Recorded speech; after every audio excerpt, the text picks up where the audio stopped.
Stories of the gods and goddesses of Greece and Rome have been told for millennia. And yet, of the many words that have been and typically are used to describe the pantheon, prudent is not typically found among them. The countless affairs of Zeus, the rage of Poseidon, the brutality of Ares, are only some of the qualities which have earned this pantheon a questionable reputation. Yet, among all the stories of mortals humbled before the gods, Greco-Roman mythology tells of one woman who challenges the gods face to face. This woman, either incredibly brave or incredibly foolish, as we shall see, is named Arachne. In her competition with the goddess Athena, Arachne weaves a tale which examines the relationship between humanity and the beyond. And whether or not Arachne is correct in arguing that the gods are unjust to humans, which will, of course, be up to you to decide, her defiance is, without question, absolutely remarkable. When viewed with the right perspective, the story of Arachne's transformation speaks to personal and humanity's overall metamorphosis as well. My name is Sean.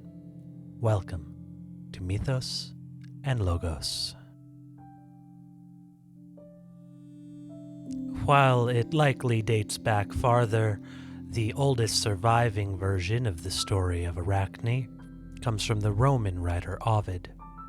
Near the midpoint of his epic collection of mythology titled Metamorphoses, Ovid introduces Arachne, a young woman from Lydia in what is modern-day Turkey. Though her background is relatively humble, Arachne is distinguished by her talent for weaving. Even the gods and mythological creatures know of her legendary talent. To watch her wondrous work, the nymphs would often leave their vine-clad slopes, delighted both to see the cloth she wove and watch her working too. Such grace she had. To all who see her work, Arachne's talent bears the recognizable mark of divinity, a gift from the gods, as though she had been taught to Athena, known to the Romans by the names of Pallas or Minerva as well, herself. Yet Arachne denies having any teacher, taking full credit for developing her own talent, even making the declaration that she would gladly take Minerva or Athena on in a challenge of skill. As soon as she says this, an old woman in the crowd watching delivers a warning to Arachne that all gifts come from the gods. With age, she tells Arachne, she will learn to take her glory among mortals, but to give the gods their place as well. Arachne responds, declaring that she will challenge Athena anytime, and is met with a dramatic scene. Why doesn't Pallas come herself? Why should she hesitate to match herself with me? Then Pallas said, "She's come," and threw aside the old crone's guise and stood revealed. The nymphs and Lydian women knelt in reverence. Only Arachne had no fear. The woman was, in fact, Athena in disguise, a revelation at which Arachne involuntarily blushes, only momentarily, before regaining her composure. Arachne defiantly follows through on her challenge to Athena. They are each to weave a tapestry with a scene of their choosing to see if either can find flaw in the other's work. The scenes they weave not only tell a number of mythological stories, but each provide a unique interpretation of humanity's relationship to divinity.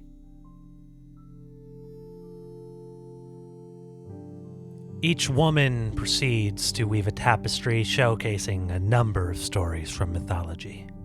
Athena, for her centerpiece, depicts her competition with Poseidon for the naming of the city of Athens. She skillfully weaves the threads, showing how she and Poseidon each made a gift for the city. Poseidon creating a spring of water, and Athena gifting an olive tree. In her tapestry, as in the legend, the people of Athens prefer the goddess's gift, as Poseidon's water was as salty as the sea he rules, while Athena's olive tree would go on to provide them with the wood and food for Athens to grow into a great city. In the four corners around her victory over Poseidon, Athena weaves the images of mortals who dared to challenge the gods. In one corner, Athena weaves the thread into the shape of the twin mountains Rhodope and Haemon, siblings who became lovers in a desire to be like Zeus and Hera, who were punished by the same gods that they imitated. In two other corners are images of women who claimed to be more beautiful than Hera, queen of the gods, and were each transformed into cranes as punishment. And in the fourth corner is the man Cinyras, in grief on the steps of a temple, the ending of a tragic story which unfortunately has not survived to this day. On the outer edges of her tapestry, framing the bounty of the city of Athens for having chosen to honor her, as well as the scenes of mortals punished for challenging the gods, Athena weaves the delicate thread to form an olive branch, symbol of peace.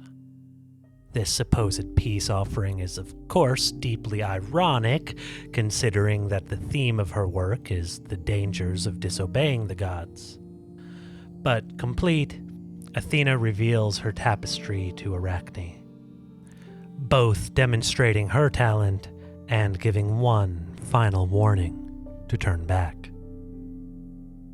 Arachne, however, has no interest in Athena's piece, which she understands to be nothing short of subservience. She sets to work on what is surely a more ambitious piece than she has ever attempted before. A collage of more than 20 scenes in which the gods used their powers to deceive humanity. She weaves the tale of Europa, the herdswoman who was amazed at the majestic bull which had joined her herd, then swept away on it across the sea, later revealing itself to be Zeus in disguise. She also depicts Zeus transforming himself into a satyr and kidnapping the woman Antiope, and leaving the woman Danae with child after appearing to her as a rain of gold. She shows how Poseidon disguised himself to be with Medusa, how Apollo concealed his identity as a herdsman to his lover, the king Admetus, how Dionysus came onto Erigone after transforming into a bunch of grapes, and a number of other encounters which I would love to tell but would distract from the story at hand. Just know, for those keeping score at home, Zeus takes home the gold medal for misuse of divine powers, with 9 appearances on Arachne's tapestry, with Poseidon taking second place with 6th, and Apollo earning a place on the podium with 4.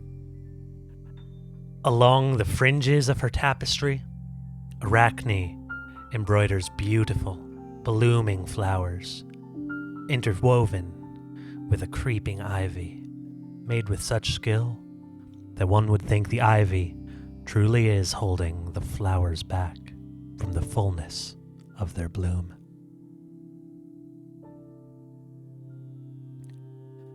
When Arachne completes her tapestry, Athena is able to find no fault in it. In an uncharacteristic fury for a goddess of wisdom, Athena launches herself at the tapestry, tearing it to destroy this record of heaven's crimes. The usually wise goddess then snaps, attacking Arachne with her own sewing equipment. The goddess's strikes causing such pain that the seamstress hangs herself to end her pain and misery. Seeing this, a realization washes over the goddess, whose anger begins to blend with pity. Athena realizes that her fury at Arachne's tapestry was because it told the truth.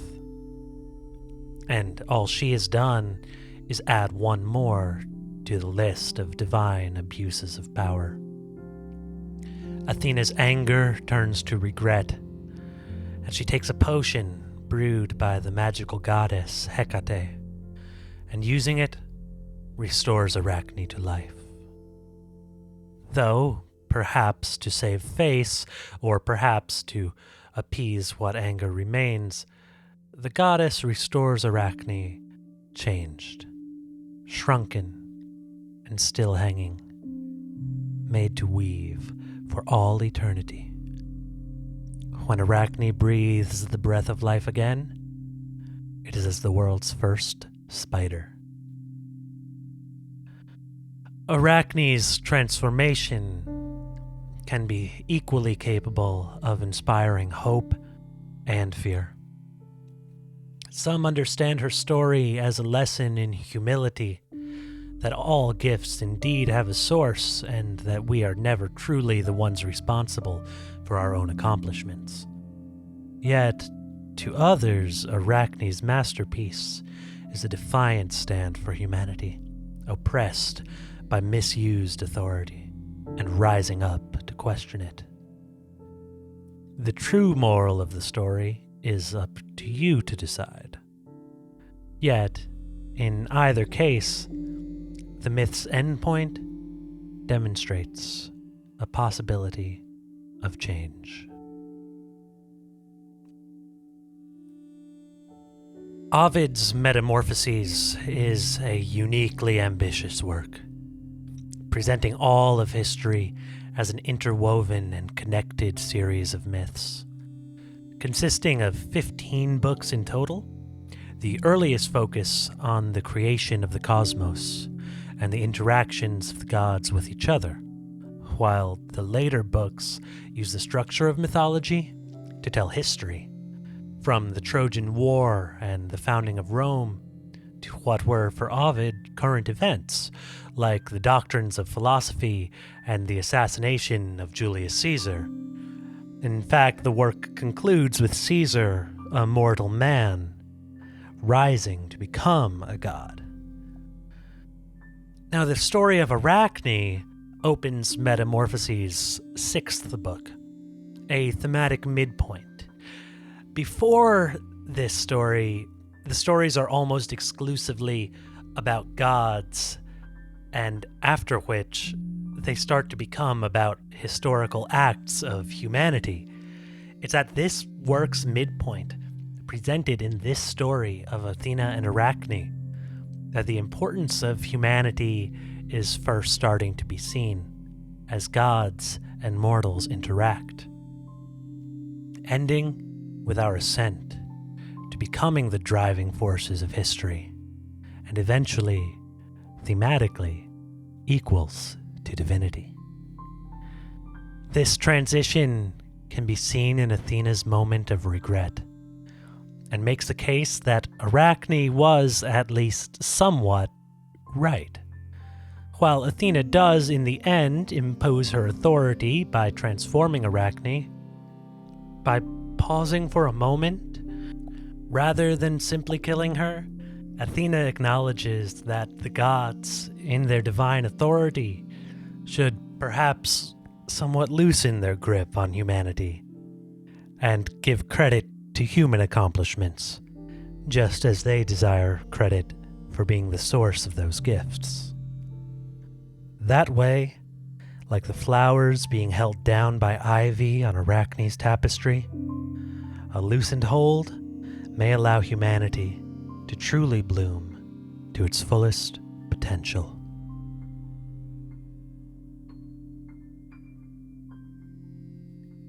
Stay tuned through these messages for a very important update on the channel and a bonus on the life of Ovid.